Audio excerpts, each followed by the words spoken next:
Welcome to the Mike on Much podcast. I am your host, Mike Veerman, and I am here with my friend and trusty producer back from the road again, Max Kerman. Max, what's up? Hey, happy to be back here for 24 hours, and then I'm out on the road again.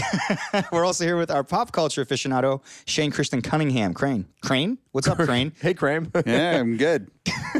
So if you've been following us on socials or Instagram, I guess that's a social as well, you know that we have a big thing coming up called the ISangForLupusChallenge that Shane has initiated. And we've all done it. So you'll be seeing our videos on Friday, December 8th, when I believe this pod is coming out. And you're going to be hearing a lot more about that in the dessert and in the coming days. Yeah, so we're very excited to launch. We're going to have some other, like a live piece to this whole thing that we're going to announce hopefully soon. Yeah, it's a big There's going to be some real promo happening with you guys going on Is that happening on January 19th? Because I think we're going to promote it. We're going on a talk show. Oh, okay, yeah. So I think we're doing a live show. The pod is doing a live show. Well, we're just saying it now. We're announcing it. Yeah, okay, let's say it. All right. The wait is over. Was the anticipation killing you? That 30 seconds? So we are doing a live show at the Rivoli in Toronto, Ontario. If you happen to be in town, please come out. There'll be all sorts of surprises. I don't know, Max, tell them what's in store. I don't know. A lot of our favorite podcasts will do like live recordings, and when we started talking about it, you and I had a little bit of a brainstorm, and then we thought, hey, we could put together some great bits and like a great evening of entertainment. I was like, I don't know. You're like, no, it'll be great. This. Yeah. You're like, you'll do stand-up, you'll do a wedding MC bit. And I was like, oh, okay. So. Exactly. We'll have like a live guest. It'll be great. You're very comfortable performing live, though. Yeah, but we'll be fine. It'll be no different than like us just hanging out like we normally do. Also, I want a freestyle MC rap battle between you and the Nut. I'm excited for that. Especially, what's the big host who does the rap battles now? I don't know. I don't even know. The guy who does the karaoke in the cars. Oh, James Corden. Yeah. James Corden has kind of made these a thing now. Oh, like freestyles? You haven't seen these? No. They're huge. He does, it's like him and members of the Wu-Tang Clan, him with like regular So this wasn't celebrities. even our idea. Okay. No, it was our idea. I'm just saying He's doing it too. Stole it. He stole it. And now he does them, and they're this huge viral thing where they get celebrities, and they're pretty mean raps too. Okay. So I think that's the good barometer. What's like PC enough to do? If you just watch a bunch of those, like the Nut and I will review those. But I've been preparing some raps. Has the Nut agreed to do this yet, Max? Have you I talked haven't to even him? told him. He's going to be finding out via the podcast. I Wow, guess. exciting. So at our live show at the Rivoli, Mike O. Much goes on the road, down the road here from 299 Queen Street blocks West. away. Yeah. And is this going to be an episode that airs, or is this just for hopefully live? we'll be able to record some We'll of it. see how it goes. offensive the rap battle is. Yeah, that was actually the first thing that came to mind. There's no way. Like, I was actually worried about I all know, of us doing it. but Because then- when you try to rhyme stuff, it just is only offensive stuff. But what I realized in these freestyle raps is they're always pre-planned Sure. to an extent. And the James Corden one is a perfect example of brutally mean, yet still acceptable for network television. Cool. All right. All right. So you'll be seeing all sorts of stuff at the Rivoli on January 19th. It's a Friday night. We'll have lots of, I don't know, ticket information, all that stuff. And ultimately, this is why this show is going to be great, because it's for lupus. It's to raise money and awareness for lupus. That's why we're doing this. And also, Mike Veerman's stand-up comedy debut. Yeah. That's not happening. That's gotta happen. No. What? Oh, I okay, ain't we'll got talk time about it. for We'll that. talk We'll about it. see. We'll talk Maybe. about it. Yeah, come on. But what else is going on? Today on the show, we have Vance Joy. Vance Joy, my doppelganger. Yeah, that's right. You did a photo with him, and there was a really funny comment. Well, I send the picture around to you guys to ask for what's good copy. It was a Shane. It was a Shane and then line. And then Shane said, You're letting people behind the curtain of how your creative sometimes, process I'm going to went? be honest, when I need a really funny caption for a photo, there's a text group between me, Shane, Mike, and Greg, Mike's brother, and I say, give me copy, so I'll just like send a picture, and then they always come up with you guys always come up with great ideas. So, And for this one, the caption was, since Vance Joy looks like you, but he's a little bit taller. Yeah. I'm not saying he's hunkier, but the joke was that he is hunkier. Yeah. So we said Hot Max is a popular Halloween costume this year. yeah. It's great. It's great. And I think, I could be wrong, is it your most popular Instagram post to date? It's up there. Yeah. Well, this is a good segue because another popular Instagram Arkells post, not that we're keeping track, was my birthday post because my birthday happened. Max, happy birthday. Thank We're you. saying this officially on the pod. Thank you. Because technically it was a bit ago. It was like a week ago. Yeah. At this point, 31. 31. And I So- sent you a text. You did? No, everyone's very I nice. sent you a text. Yeah. No, thank you. It's not a guys. competition. Who Shane. sent you the text first? Not that it is a competition. Like, I don't know. I think you did actually. yeah, I thought so. Shane did? I think so. All right, I was busy. But anyway, so the last week's been kind of crazy because we've had a crazy tour schedule where we did Poughkeepsie, New York, which is kind of outside of New York City for anybody who's good at geography. Then went to Syracuse, drove to Buffalo to fly out of there to go to Tampa, and then up to Minnesota, and then down to Tulsa, and now we're home. So it's kind of crazy. And the reason why we did this, these are all holiday shows put on by radio stations. And playing the U.S. radio game is a very competitive one. And if you get an opportunity to play a show for these radio Christmas shows, you do it. And the shows were all very different. Like the one in Tampa was in an amphitheater. The one in Minnesota was like kind of in a hip hop club. But the first one was going to be on my birthday in Poughkeepsie, New York. And we've only played Poughkeepsie, New York one time, like 6 years ago. And this was, we assumed, was going to be like probably the smallest show. We were opening for this band, J. Roddy and the Business, who I've heard of. I don't know anything about their music, but they're a rock and roll band from Baltimore or whatever. What kind of business was it? Well, they didn't do much business in Poughkeepsie, I'll tell you. So what happened was, it's the 29th, and my birthday's on the 30th, and we're driving. To get there, it's like a full day's worth of travel. It's like, we're on hour 8 in the van. And I have to call into the radio station to do a little interview to pump up the show. I call, and the guy goes, "Oh, hey, I just got an email from J. Roddy and the Business, and they don't want to do the show. The ticket sales are too light." Whoa. And I'm just like, Is this on air? no, but it was Revolutionary radio show. And he was like, "So I don't know what you guys want to do." And I'm just like sitting in the van with the dudes, and I'm like, I have no idea. Like it's just a kind of a funny Wow. interaction to go between, the dude and the opening band and the program director for the radio station. Usually these conversations would be had months in advance and not between us. So two now you and the characters. radio guy are figuring this out. Yeah. So I was like, okay, well, just let me know what you guys want to do. And I'm just trying to be a nice, polite guy, just thankful for the opportunity. So we do this we just interview. And then I get off the phone and I call like our radio gal in LA, and she gets on the phone. And then they're like, okay, and she gets back in like half an hour. She looks like J. Roddy's back in. Their label is pressuring them to do the show because it's radio, it's important. And then like half an hour later, it's like, okay, looks like J. Roddy's now out of the show. They only wanted to do the show if it was a free show, but they were getting their guarantee. And then we're like, okay, I guess they're out. So it's like, they're in, they're out, they're in, they're out. Does this affect whether you guys will do the show Well, or then not? we didn't know if the show was even going to happen Right. or what. So at the end, they pulled out of the show, and we ended up headlining the thing. Wow. And which ended up being a cool show. Like it was really, it was a good room. People had traveled from like New York and Albany and like to come see us. And Any annoying Hamilton people make the way down? no, but there is a guy named Mike who listens to the podcast who lives in Connecticut, but he's from Hamilton originally, and he comes to see us in like Washington D.C., New York. He came to this show, but before he texted apologizing, saying, "I'm really sorry if I've ever been that Hamilton guy." He's screaming out at the shows. So shout out to Mike. He's actually a beautiful, lovely guy. So Thanks for listening, Mike. Yeah, thanks for listening. So anyway, so that happens. So You do this show. So we were thinking about, do we start a band beef with J. Roddy and the Business, like kind of Oasis Blur style? Like a contrived beef? Well, maybe it's real. They kind of slighted the whole show. They kinda screwed you They guys. kind of screwed it. And here's the thing: is on one hand, I think at the end of the day, it's just rock and roll. Who gives a shit? It's just one show. Who gives a shit? I don't actually care. But I'd also, it'd be kind of, even by virtue of talking about it like this, I'm kind of calling them out. You're putting it out in the world. I'm putting it out in the world. But now I might feel bad if there was some real reason. Like, what if, something's going on in their personal lives and like they really like didn't want to play the show because they had to be at home for some reason. So that's why you don't do it. Do you like these guys? I've never met them. Okay. Yeah. So that was my birthday. And This is all happening on your birthday. The day of your birthday. yeah. So the show was on the day of my birthday. So I was feeling like a little sad. I wasn't at home with my friends, and we're kind of Poughkeepsie. There's not much going on in Poughkeepsie. So I called Dan Hamilton, and I said, Dan, you're the only person who I'd say this to because I have no right to be complaining about like not having the best birthday day ever because I have a very fortunate life. You left your birthday boy sash at home that you normally wear around on that day? Well, I was joking with the guys in the band. It's my birthday week. You guys have to celebrate it all week long. Wearing a sash.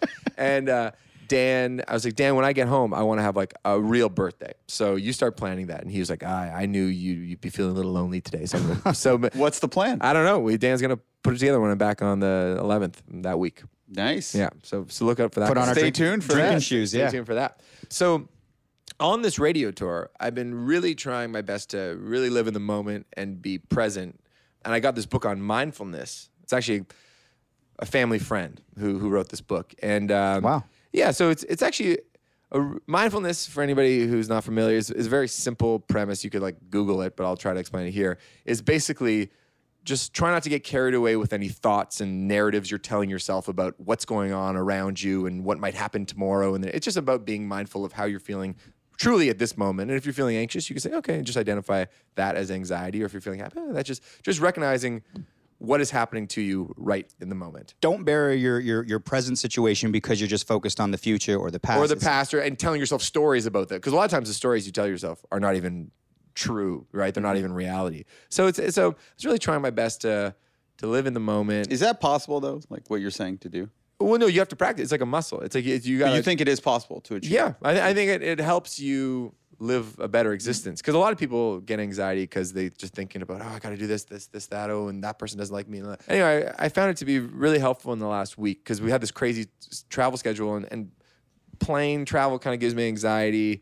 And just these shows were really important, and I can get carried away with that in my head.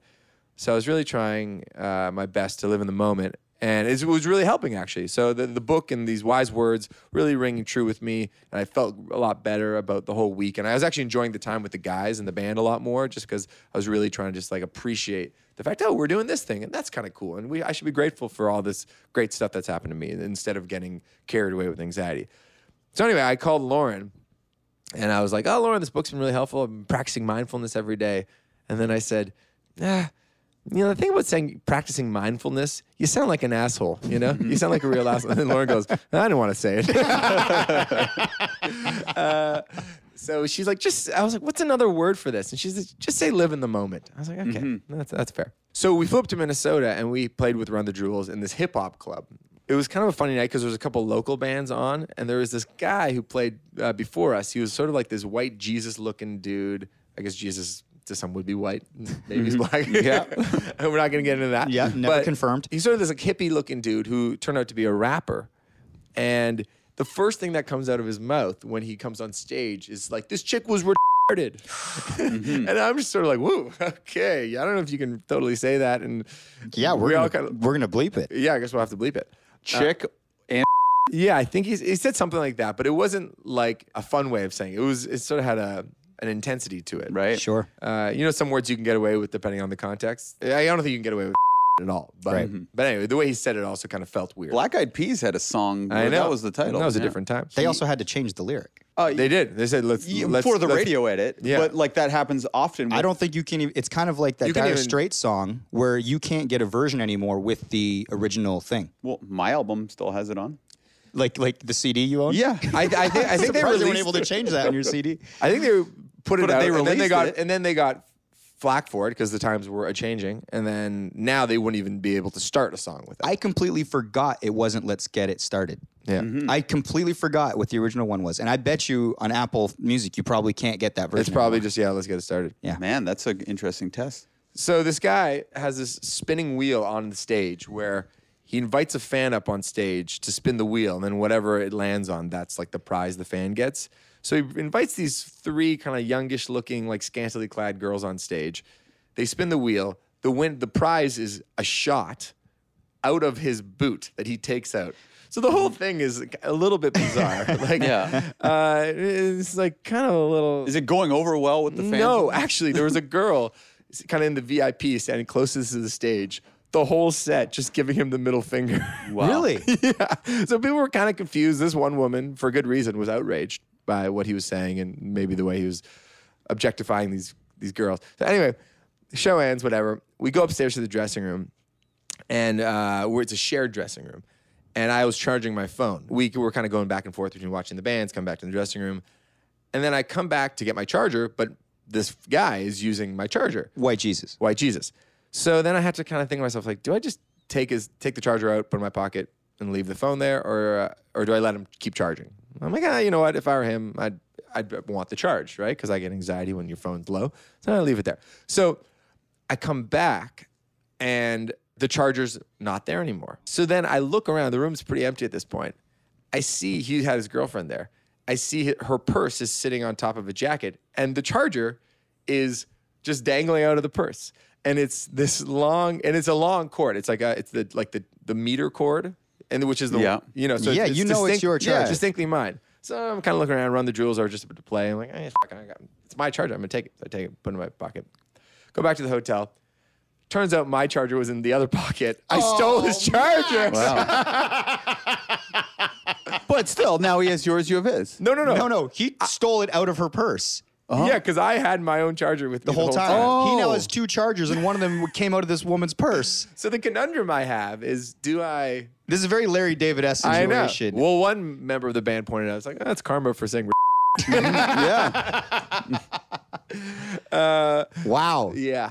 So I don't know. Well, maybe our listeners can... do I, send them a note on Instagram apologizing and e-transfer them $40, or... It's a good question, yeah. I don't know. Maybe the right thing to do would be to come clean and send him some money. Yeah. Or maybe I give the charger to someone in need. Yeah. Right? Yes. And then the last thing I just want to say is, so we play with Cold War Kids and Phoenix in Tulsa, Oklahoma, legendary venue called Kane's Ballroom. Phoenix are one of our heroes. I got to meet the band briefly. And we met them in the spring when we played Shaky Knees with them, but we talked to them again. And they're just amazing. And I'll say this, most bands that have, that are professional think that they're better than every other band.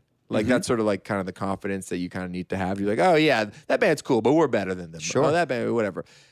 We're definitely not better than Phoenix. Phoenix is the best. Like they're so great, and I was just loving every minute. So shout out to Phoenix for inspiring us, for the last 10 years. Today on the show, guys, we have Vance Joy. My doppelganger. That's right. Actually, you know what? I'm going to see Vance in 2 days. Really? We're playing with him in San Diego. On Saturday, actually, or 3 days, yeah. I think you might have brought that up in the interview. So right. This is one of the rare interviews where Max sat in. So it's Max, Vance, and myself. And Vance is a really sort of laid-back, charming Australian dude. There's a few times where we had a laugh out of asking him if he was, nervous about going on tour with Taylor Swift early on in his career. And he just very, casually is like, no, not really. I just thought it would all work out, It ended up being a little tougher than I thought, and we're just laughing through the whole thing because there's something very charming about the way he's like, I just don't overthink things. Yeah. He's very mindful. Yeah. That's what practicing mindfulness is about, right? Not overthinking. It's not about not overthinking, but it's not getting carried away with things that are like sort of out of your control and creating narratives that might not exist. Was it yes or no, Max? No. I'm kidding. I don't know. I can't speak for Vance if he practices that. But he doesn't like seem to carry like a burden that other people just naturally carry. And this was his second time on the show. We're getting to the point now, guys, in our podcast career where we're getting a lot of repeat guests. We've had Lights as someone that's returned to the show. We've now had Vance Joy. We might have another returning guest coming up in a couple weeks. That will be very exciting. But we'll leave that as a tease since we've given everything. You don't even know? I can't remember. Commander Chris Hadfield. Oh. He's coming back? Think so? Wow. Yeah. Yeah. Not that much has changed about outer space, but it's still out there. I'm sure we can find things to talk about. But what you need to know is on Friday, December 8th, which will probably be the day that this gets released, we are singing for Lupus, the I Sang for Lupus Challenge. All of us will have a video up of us singing earnestly and unironically one of our favorite songs. So again, we nominate all of you guys. So please do it. Please partake. It's for a great cause. And I think we're going to get to a Vance Joy. You guys ready?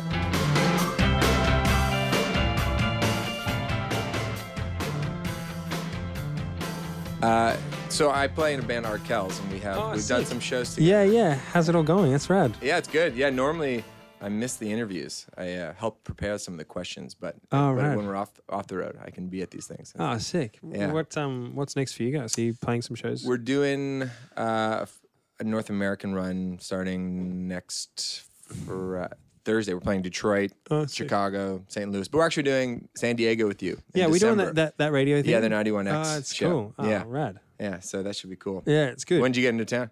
Yesterday afternoon. Nice. So show tonight, then Montreal, then done tour, then come back for these radio shows. Okay. It'd be nice if we lived like here or in America just for those, because we go back to Australia for 2 weeks and then come back. It's Well, like- we're going to ask. Yeah, one of our questions was if you have a place in North America yet, because you're here so Yeah. often. I haven't got a place, but I would. I mean, I like Canada and stuff. I feel like Australians and Canadians have a slightly kind of similar. There's an vibe. Australian colony agree. actually in Whistler, British Columbia. Everybody who works there is an Australian. Yeah. Who they're just like ski bums for. They'll stay for like 3 years. You can't get rid of them. What is Yeah, this, Lake yeah. Louise? No, or Whistler. Whistler. Oh, that's funny. Yeah, Yeah. Whistler's like north of Vancouver. Yeah. Actually, my manager Rachel skis and she goes to, is it Big White or something? Like, oh, Yeah, no, something. something like that. And she says she's like I feel like I'm in Australia when I'm up there. So many Oh yeah. so many Aussies. Yeah. So yeah, I think somewhere around here. But Next Yeah. step is to get a place in North America. yeah, get a place and then I would at least I think if my family was here, it'd be different and it would be awesome. But everyone's back in Australia. All my close friends are there, so I have to make that trip. Yeah. We've never actually made the trip, and the trip to Europe is long enough for me, and then thinking about getting in Australia, 24 hours on a plane, it was just. Hey, man, he's Destroy only me. going back for 2 weeks. Where in Australia are you from? Melbourne. Oh, Melbourne. Okay. Yeah. So, yeah, that's where I grew up, and I still live there. And at the moment, I still live at my parents' house. So it's like Oh, nice. Rent free, man. rent free. Why would you be paying rent when you're away half the time? Exactly. Yeah. I like honestly never really I don't properly unpack my suitcase when I come home. So I felt like for a year I didn't even unpack it properly. It was just like it's kind of like that's where I put my washing and that's where it kind of like comes out. So it's all Travel with a big suitcase. big guy. guy. Yeah, I guess if yeah. you're away for Because I put a skateboard in there because I like to skateboard like around sometimes. So. Yeah. We've carried folding bicycles on tour when we go on tour, I've heard about those. which yeah. is David Byrne from Talking Heads. He has a whole thing on biking around cities. And, Yeah. and he has like a really awesome custom shop folding bike and so it's good if you want to explore the city. Same for a skateboard, I suppose. Yeah, bikes are a bit better though, like bit like quicker and also like quieter. I kind of like that. If you get a cruising board with big wheels, that's what I think I need to get. Like Yeah. super silent, like cruising around the streets. But that bike thing is like that's a good idea. Yeah, and we've rented a lot of bikes actually too. Like in Europe, you can rent bikes on like a daily rate for pretty cheap. It's pretty handy. When you're like traveling with one bag all the time, if you go shopping on the road, like, oh, I like that coat or I like those pants, does that mean something has to leave the bag that you brought with you? It's good. This is like good. Yeah, no, exactly. These are the daily struggles and like trying to pack your bag when you've been in a hotel for a few days and it's like far out. Like I need like an hour and like punishing your back, like trying to squeeze this thing together. Yeah, I It's like one in, one out. one in, one out, and like just like you realize that like you have to be pretty cutthroat. Books are brutal. You can't really take books around. But yeah, the skateboard's a bit of it. Probably for the amount of time I actually spend skateboarding, like 3 days out of like 90-day tour. It's like, did I really need to carry this giant lump of wood and metal in my bag? Yeah. silly. I'm gone to the point where I hardly take anything with me. I'll just go to H&M and buy some underwear, or I'll ask the front desk for a toothbrush. Yeah. I was getting salty when they tried to charge me for the toothbrush. I'm like, this should be free. It should be free. Yeah, most of them are, but occasionally the $3 or $4. Sneaky. What can you do? Yeah. All right, so let's start into this interview. I'm kind of liking what we're talking yeah, about it's a right good now. vibe. man. You know? Yeah. This is the nitty gritty. People want to know the mechanics of touring, man. Yeah. What's your phone plan like when you're in North America? My Is phone it killer? plan, it's a killer plan. Actually, my phone works better in America than it does in Australia because I just keep my American number on when I come back to Okay. Australia, and it's like my internet. It's nice when I come back here. I'm like, yeah, internet actually works. Oh, yeah. And internet is so much better here anyway. I know that this is a tangent, but Australia is trying to set up like a broadband network where we have like proper cable internet, whatever Sure. it's called. But we just haven't got it. So our country is like super slow internet. So you come here and it's like, Well, you know, that's the thing about America. It's the land of the free, home of the brave, and unlimited fries and awesome internet. Yeah. Because even in Europe, they're a lot more stingy with it, and it's expensive. But in North America, anywhere you go, there's Yeah. like free Wi-Fi spots and just good connections. Nice Exactly. and fast. That You get those LTE. big fat American hotel beds too. Europe, they're much smaller. yeah. Europe, everything is much more pint-sized. Yeah. And the pillows are weird in Europe too. It's like the word square. Have you spent much time over there? Yeah. I mean, you get in a double bed and there's 2 doonas. Yeah. But I kind of like that. I like that. I feel like that's like clear. It's like, why should we fight over doonas? Like, let's just have a doona person A and person B when they're sharing their bed. And also just like, it's nice just like having a big bed and a whole side to yourself. And maybe the bed's bigger here, and I had a bad sleep the other night, so that's why I'm more passionate about that. But anyway, It's top of mind. yeah. All right. So last time we spoke was like October 2015, actually, and you were doing the Taylor Swift tour. Yeah. So I guess like since then, now you've been touring nonstop, and you're playing rooms that are that big, you know, like venues at that level. When you're opening a tour like that back then, do you pick up a lot of tricks that you then apply to, you know, your life now and as you play bigger rooms and larger venues? I think I definitely learned a lot on that tour. I think I started out probably not being, I was much more probably shy on stage, and I'm not like, you know, crazy out there when I'm on stage, but I still think that like I've definitely grown in confidence over that tour and then over doing my own tour at the start of last year. So I think it was just like playing to that many people, kind of like, it's like, how do you communicate with a big audience like that? Like, I felt like I had to like kind of learn to come out of my shell a little bit, maybe smile, or at least kind of just have some kind of presence. And I don't know how you actually make that happen. Maybe it's just from playing gig after gig after gig,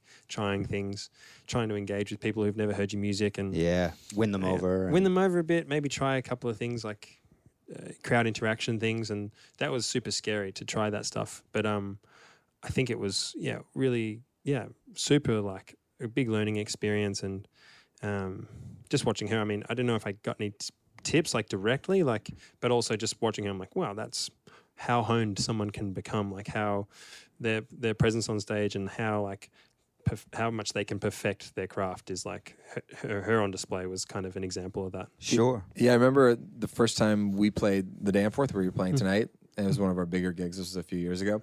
And our booking agent, who's never really given much creative advice, Jack Ross, he said, just remember the people in the last row. Just like try to look at them and just think about them or acknowledge them. And I always keep that in mind when we've played big shows. And we've done a hometown show at a stadium. And I was like, I couldn't even see the people on the top row. But I'm just thinking, how's everybody doing in the top row? Yeah, and then we've gotten feedback where people go, thanks for thinking about us all the way back there. And Springsteen does that so well, right? He makes everybody feel like he's just talking to you, even if there's 10,000 people there. And I love that. Yeah. So I'm always telling like, okay, remember the people over there and to your left and to your right and all the way at the back. Yeah. Yeah. Well, I mean, how much, I'm actually getting back to sort of when you get a tour, like opening for Taylor Swift, and you say there's so much to learn, and you know, obviously time and reps get you better at whatever you do in any profession. But when you got that tour back then, were you like, holy shit, I'm kind of like, I don't really know how to do this. Like, was there a nervousness, or were you the sort of person that's like, I am excited for this challenge? I was excited. I also don't think I fully understood what it would be like. So I was like, cool, yeah, sweet. Like The most charmed man alive. I'm like, wow, this is pretty lucky. And I don't think I fully understood what it would be like. And I thought I probably probably wrongly assumed that it would be kind of easy. Like I thought, oh, you know, just Taylor Swift fans seem really enthusiastic, and they're just like, I'll just go and play my songs, and I'm a boy, so like boys seem to appeal to girls, so I don't know. And I thought maybe that'll work, but I actually found it that I had to really actually put a lot more effort in and really come out of my shell more than I was used to. I used to like look at my feet and play. Yeah. So that was Trial by fire. yeah, exactly. So I think had I known what was ahead of me, maybe I would have been better prepared, or at least I would have been more apprehensive. But I was just like, oh, it's going to be good, you know? Yeah. There's something nice about the ignorance of it. Yes. You don't even know. You know? Yeah, yeah. So it's like, how can you be nervous? Yeah, exactly. I'm glad I didn't stew over it for a while, and I just, you know, I played that first show, and the manager's like, "Cool, so just need to like look at the crowd," or like, you know, Taylor Swift's manager's like, "We just need to talk to this guy," and like, that was scary, but like at least I got hit with that first week, and then Did she offer any words of wisdom?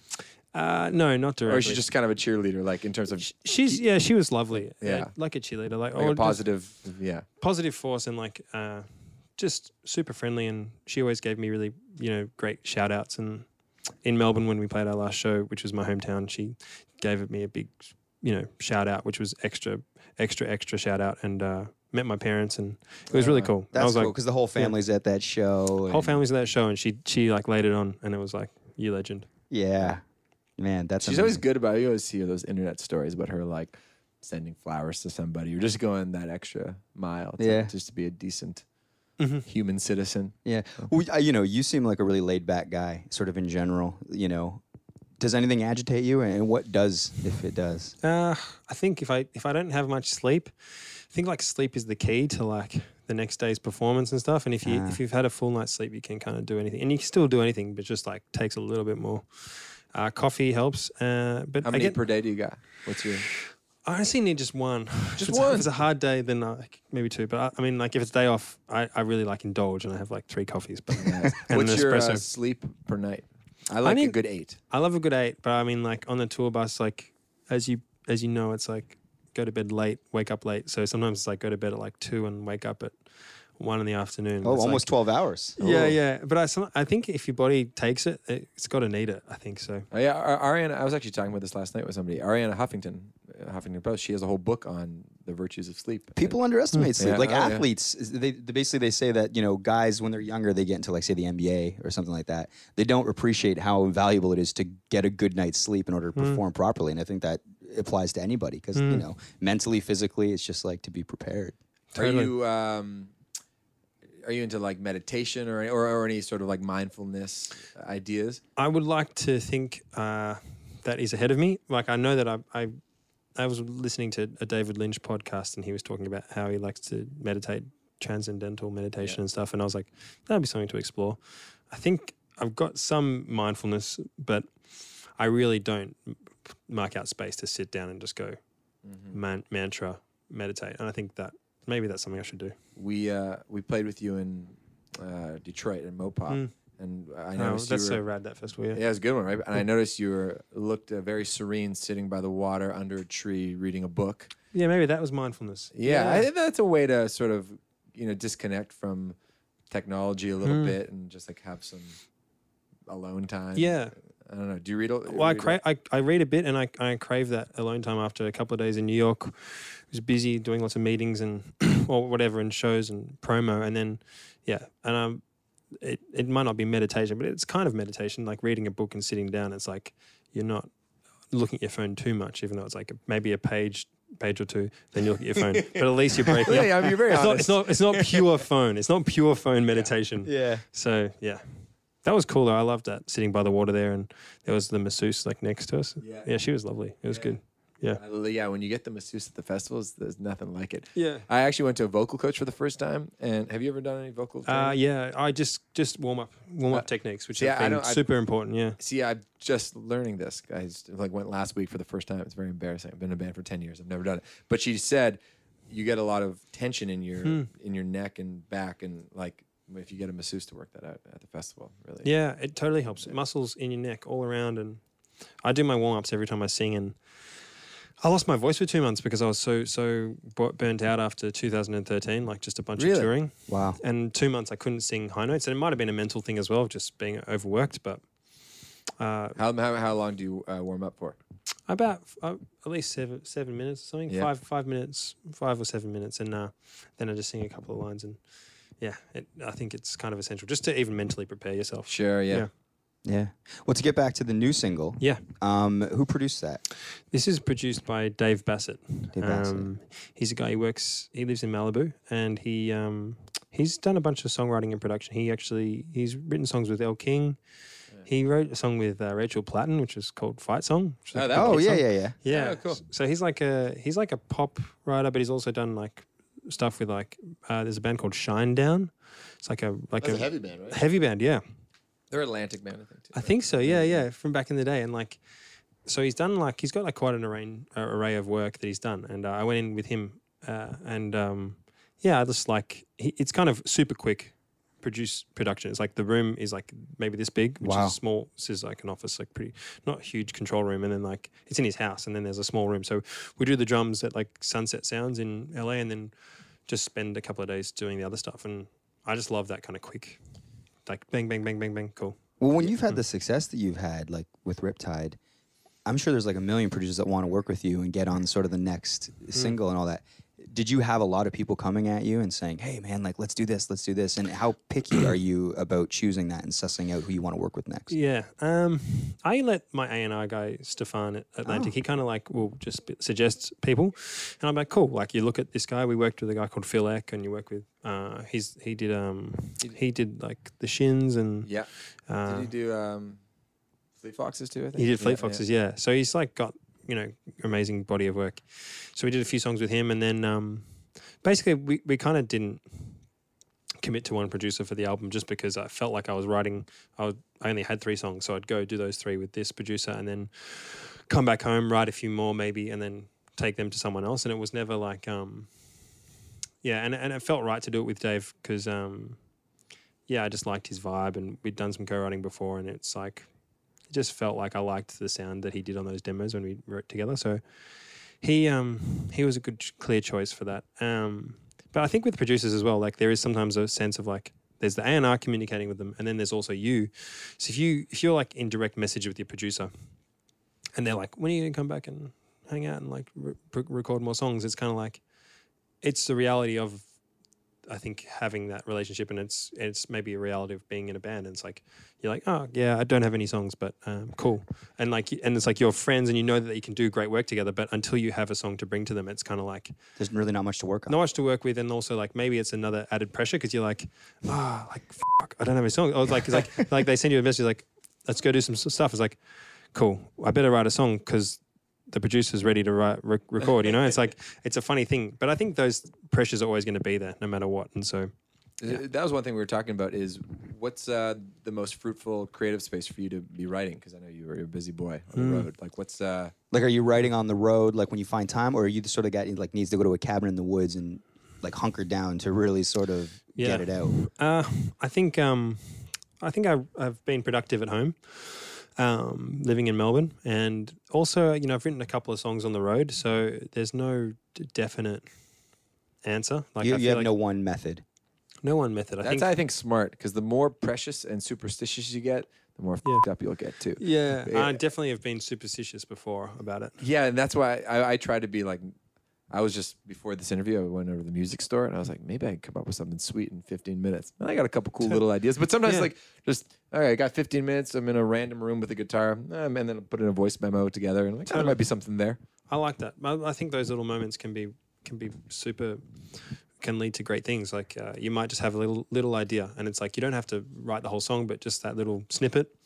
And I've written snippets here and there, and maybe you need to go home to just, like, see if you can connect any of those snippets. But and you listen back and you go, oh yeah, that thing was actually kind of cool that I came up with, like in a random music store in Toronto or something. What lyrics do you how do you do that?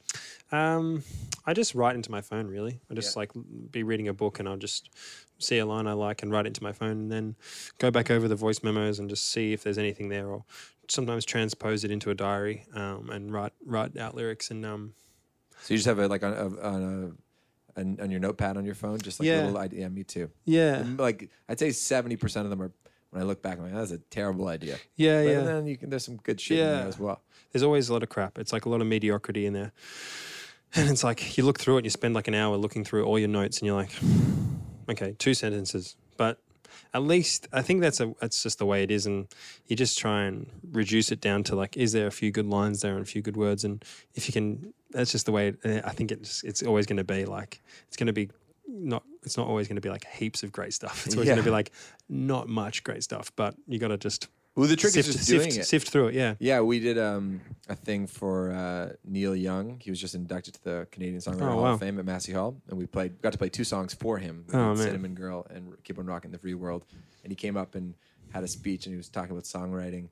And he was like, it's just like waiting for the rabbit to come out of the hole. Every day you just got to show up and just hope the rabbit comes out. I love that. I never heard that. He has one similar where he's like, it's like going fishing. Sometimes you go fishing, you don't come back with anything. Sometimes you come back with a big one. Sometimes you come back with a medium-sized one. But you just got to go fishing every day. Yeah, I love that. Yeah. I've heard the fishing one as well. I love the rabbit in the hole. You just keep going to the hole. Yeah. Well, I mean, I think the thing with musicians in general is like everyone gets into it because it's fun to f around on a guitar. You can sing a song, entertain a couple ladies maybe at a house party. He's just talking about himself right now. But Yeah. Yeah, it was just a personal anecdote. But then when you reach a level of success and sort of enter into a professional realm, it's like, writing music is now something that I can't just do when it's sort of fun. It's like you have to have the discipline to sort of force yourself to keep doing it, going to that rabbit hole. Was that a hard adjustment for you to make as you became more successful? I think it can. There's definitely pressures and things you need to adjust to when you're like, maybe you think, oh, these are all the songs, and your like record label's like, more songs, or Yeah. we don't feel like this is a single, or you need a single or something. And those kind of discussions are always kind of like stressful and Yeah. painful. Oh yeah, I know. And like you're like, they can be like, oh, So give me the thing I just poured out my heart and soul for. You're kind of shrugging. yeah, Fuck you. yeah, exactly. And that's one of those things. And like that can at least it might even like strengthen the fire in your belly when you meet that resistance. Yeah. To just like be like, oh no, I know what I'm doing. But yeah, I think I think with songwriting though, it's a bit addictive. Like you're saying, like you're just like, you're going to keep coming back there to that rabbit hole anyway, because you're just kind of like, it's compelled. You feel compelled to do it, and like it's not so much a choice. You kind of just like, you're going to be f***ing around on a guitar anyway. Yep. So that's something that I think at least I know that it's kind of like you're compelled. It's almost like instinctual just to like pick up a guitar and try and write something. Yeah. And yeah, so that way it doesn't feel like I'm being. I don't ever feel like it's work. To be like, I better go do it. And I probably did feel a bit that way like before, and I might feel that way again when I've got a deadline and it's like you got to write a new song. But yeah, I think the best stuff happens when you're not trying too hard. So it's like you can't really try and force it too hard, because I feel like the best stuff always comes at you sideways. Like you're not like just trying to stare it down and chase it down like directly. It's like, oh, I have this new idea. It's like, it's obviously nothing special. And then it's like, oh, maybe that's a little fish, or maybe it's like a bigger fish. Who knows what kind of fish it is, but at least it's something you can take home. And yeah. Yeah, there's no deeper sense of satisfaction than like coming up with something you're like, yes, like of all the like little bits of dopamine you get all day from this or that, nothing is as deep and real as like, I have a song like that. Yeah. That's like the best feeling. Yes, I totally agree. Yeah, it's like nothing compares. Okay, All right, I think That's what keeps you coming back, right? Yeah. Like you do it once or twice and you're like, you're an addict. That's the drug. That's the drug, yeah. Yeah. Well, thanks for your time, man. Yeah. Really appreciate it. We've been given the wrap it up, so we got to keep you moving. Yeah, pleasure talking to you guys. Yeah, Thanks have a again. good Thanks for having me.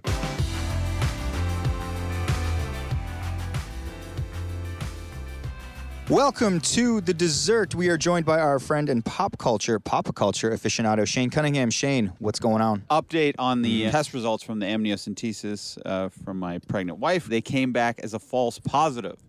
What it means is there are no abnormalities with my child-to-be, which is going to be a girl. That's great news. Yeah, man. Yeah. But I just wanted to take this time to thank everyone who reached out to me, which was quite a lot of people I didn't know. And I even wanted to thank the people who didn't reach out to me, Greg Veerman and Matt McPeak, who I felt their love from afar. Although they were in my wedding party, I know I was in their thoughts. Their unheard thoughts. But There was a large outpouring of concern and love from people, I felt like, just on our social media and people listening to the pod that know us, like you said, people around the office and all sorts of places. And I'm kidding, of course. I don't expect anyone to reach out. And it is kind of an awkward thing when that's going on, and I wouldn't know how to behave. Maybe Greg and Matt McPeak are working on a joint letter that they're going to send you. Sometimes it's easier to write it down than say it. Yeah, probably. Yes. Now that chapter is put to bed, I thought we'd talk about the real thing going on right now. What's the real thing going on right now?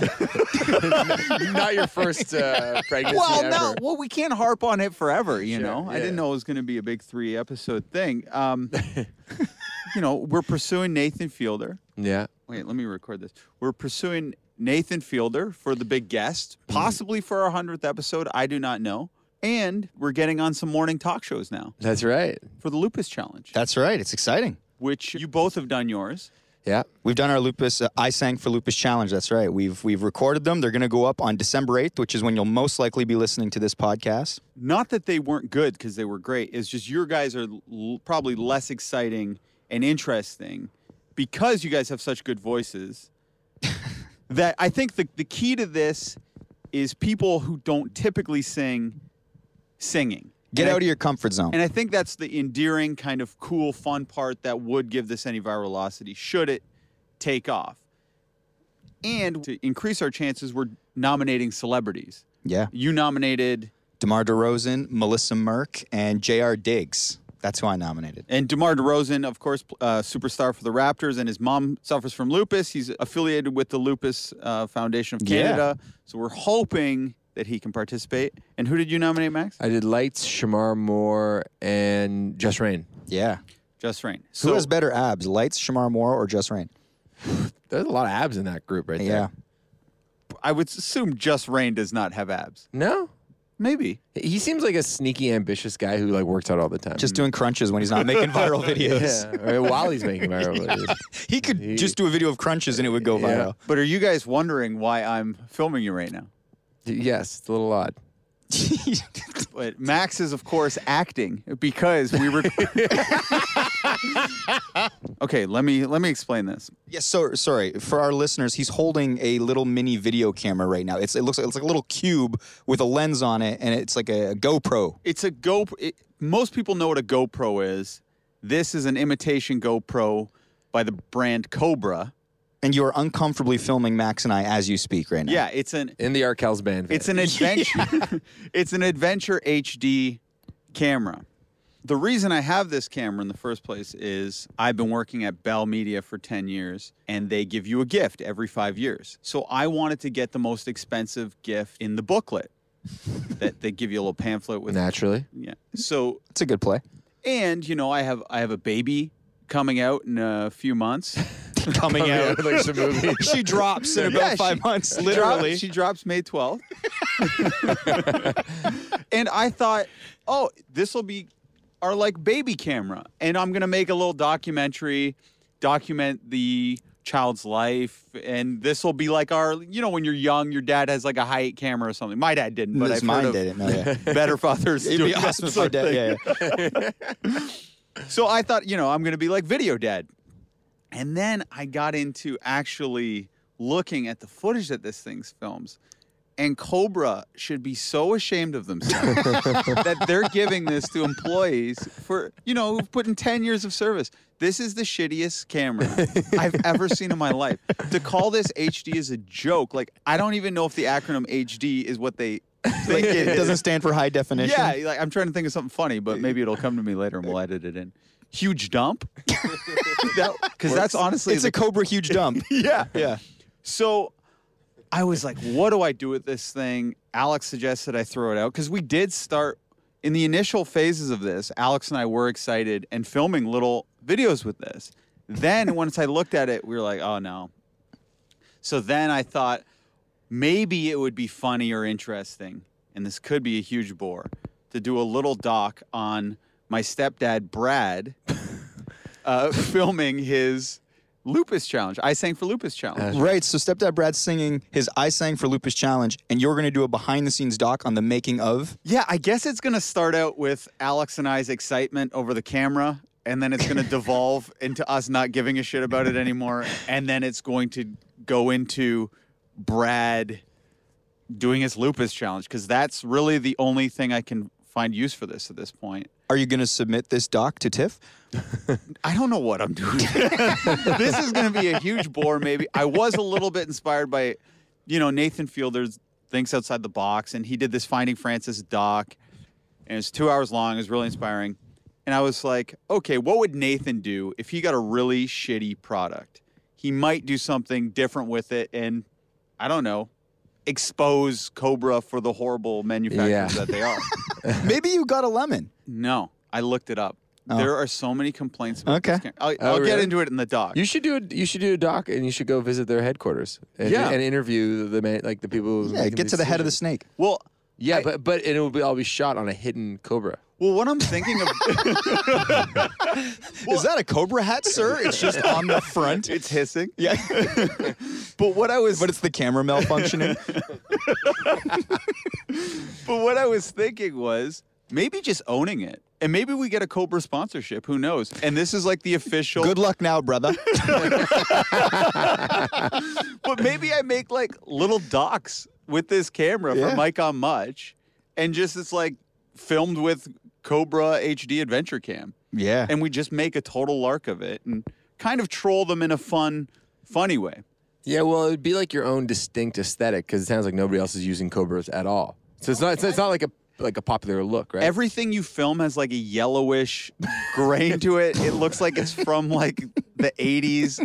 See, it sounds like a cool Instagram filter to me. Yeah, see, Yeah. there you go. Max See? is looking at the positives. Maybe that sponsorship is still possible. Right. And you know how we usually end with a big laugh. Yeah. So I wanted to play it for you guys just because Brad has pretty high goals for who he's nominating for his I Sang for Lupus challenge. Okay, I gotcha. He really shot for the stars on the people he nominated. So I'm hoping, although it's very fake, you guys could give me a laugh and then I could edit it in at the point where Brad nominates his people. Okay. Okay, let's do it. And I apologize if this is extremely boring and fruitless because I do not know how the edit's going to turn out. It'll be fine. That'd be All good. right.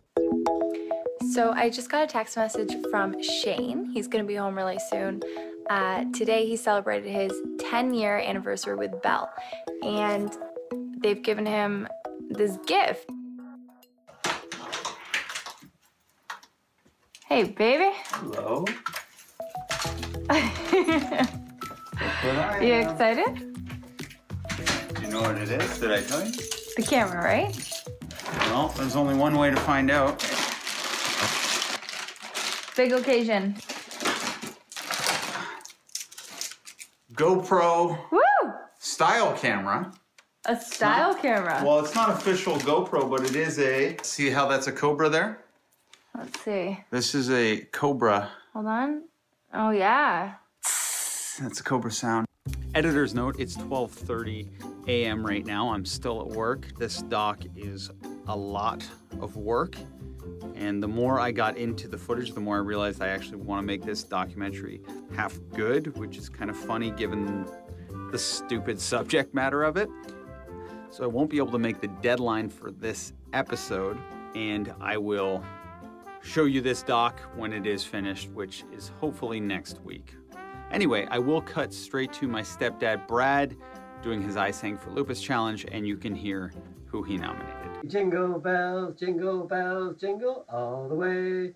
Oh, what fun it is to ride in a one-horse open sleigh. Hey, over the hills we go, laughing all the way. Okay, and I would like to nominate 3 other people, and one of them is the band ZZ Top, and the drummer for Metallica, Lars Ulrich, and Paul McCartney from the Beatles. Brad. All right, that's it. That's all. That's our episode. Thank you so much for listening. The Mike on Much podcast can be found online on Twitter and Instagram at Mike on Much. Huge thanks to Jenna Gregory and Tara Paquette for putting together the artwork. Huge thank you to Webmaster Dan. Please leave a comment in the ratings for iTunes. It helps the show grow. Tell your friends about it. Thanks for Vance Joy for coming on. The Mike on Much podcast is produced by Max Kerman, and I'm your host, Mike Veerman. See you next week if we don't die on the weekend.